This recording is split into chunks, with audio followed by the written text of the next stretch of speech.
Welcome back to my channel LoveBites। Hello friends, সবাই কেমন আছো? আমি আফসানা চলে এসেছি আবার নতুন একটা রেসিপি নিয়ে, চিকেন পিৎজা। তো দেখো আমি কিভাবে বানাচ্ছি। তো পিৎজা বানানোর জন্যই প্রথমেই একটা পাত্রের মধ্যে আমি 2 কাপ ময়দা নিচ্ছি। তো দেখো ময়দাটাকে আমি মিডিলে একটু ফাঁকা করে একে একে কিছু ইনগ্রিডিয়েন্টস দেব। তো ফার্স্টেই দিয়ে দিলাম 250 গ্রাম মতো টক দই, কিন্তু পুরোটা দেবো না, ফার্স্টেই কিছুটা পরিমাণ রেখে দেব। তারপর দিয়ে দিলাম পরিমাণ মতো চিনি, আমি চিনির পাউডার দিয়েছি, মানে পাউডার সুগার। তারপর দিয়ে দিচ্ছি নুন। তারপর দেখো একে একে দিচ্ছি বেকিং পাউডার, আর তারপর দিয়ে দেব বেকিং সোডা। তো ওই দইয়ের মিক্সচারটাকে আমি একটু চামচ দিয়ে ভালো করে নাড়াচাড়া করে নিলাম। তো 1-2 মিনিটের জন্য আমি ওটার ওই অবস্থাতেই রেখে দেব।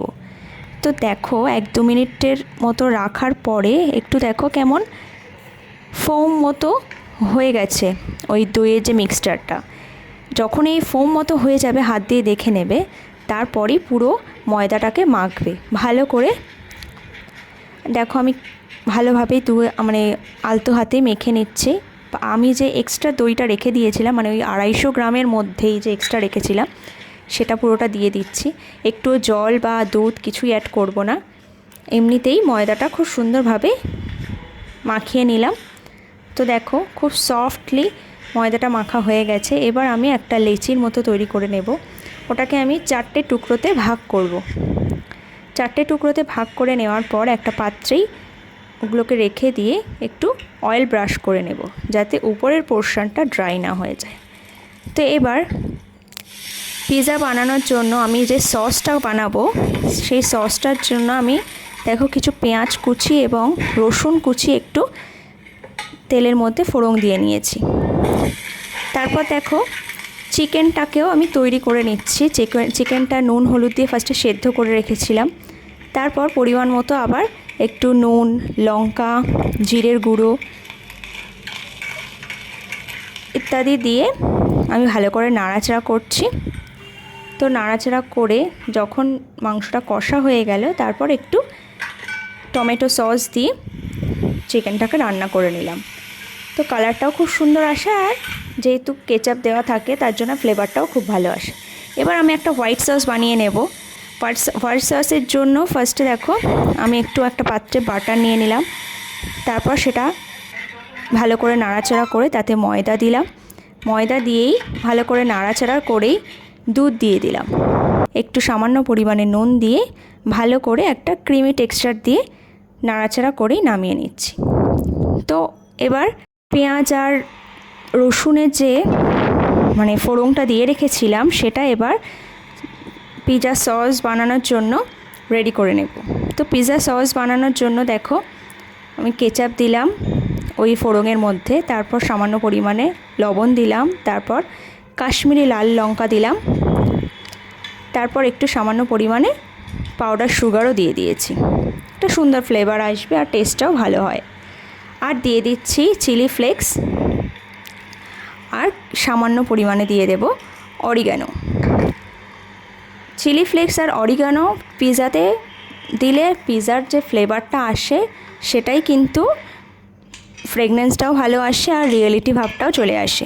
তো এবার আমার সব কিছুই মোটামুটি তৈরি করা হয়ে গেছে। এইবার আমি মেন কাজটা করব, সেটা হলো পিৎজাটাকে এবার বানাবো। দেখো এবার যে আমি লেচিগুলো করে রেখেছিলাম, 4টে টুকরো করেছিলাম, তার 4 টুকরোর মধ্যে আমি একটাকে 2টো করে ভাগ করে নিয়েছি। 2টো ভাগ করে নেওয়ায় প্রথমটাকে মানে 2টো ভাগের মধ্যে একটাকে একটু বড় করে বেলবো, আর একটাকে তার তুলনায় একটু ছোট করে বেলবো। সেটা কেন করছি সেটা একটু পরে বলছি, তোমরা দেখতে থাকো। তো সামান্যভাবেই একটু হালকা আছেই সেঁকে নেব পিৎজার ওই ব্রেডগুলো। সেঁকে নিয়ে আমি আলাদা পাত্রে রেখে দিচ্ছি। তারপর দেখো বড়টা বেলে নেওয়ার পর একটা ছোটও বেলে নিচ্ছি। তো দেখো এটাকেও হালকাভাবেই সেঁকে নেব। সবগুলোকে এইভাবে রেডি করে রাখছি। তারপর যে পরোটা আমি করে রেখেছিলাম তাতে ওই যে আমি হোয়াইট সসটা বানিয়েছিলাম সেটা আমি দিয়ে দিলাম, ভালো করে স্প্রেড করে দিলাম হোয়াইট সসটা চারিদিকে।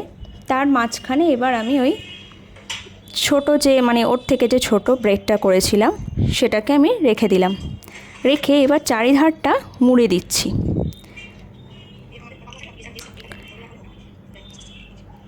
চারিধারটা মুড়ে দেওয়াতে দেখো কেমন দেখতে লাগছে। এবার যে আমি সসটা বানিয়ে রেখেছিলাম সেটাকে আমি মাখিয়ে দিচ্ছি, পিৎজা ব্রেডের উপর ছড়িয়ে দিচ্ছি ভালো করে। এটা যে বেশি খেতে চাইবে সে একটু বেশি পরিমাণে দেবে, যে কম খেতে চাইবে একটু কম পরিমাণে দেবে। এবার একে একে আমি পেঁয়াজ কুচি আর টমেটো কুচি করে রেখেছিলাম, তোমরা চাইলে ক্যাপসিকাম বা আরও যার যেমন ইচ্ছা সবজি দিতে পারো। তো আমি এগুলোই আমার কাছে অ্যাভেলেবেল ছিল, এগুলো দিয়েছিলাম। আর যে চিকেনটা রান্না করে রেখেছিলাম সেটাও দিয়ে দিলাম। তো এবার আমি চিজটাকে গ্রেট করে ওর উপর ছড়িয়ে দিচ্ছি।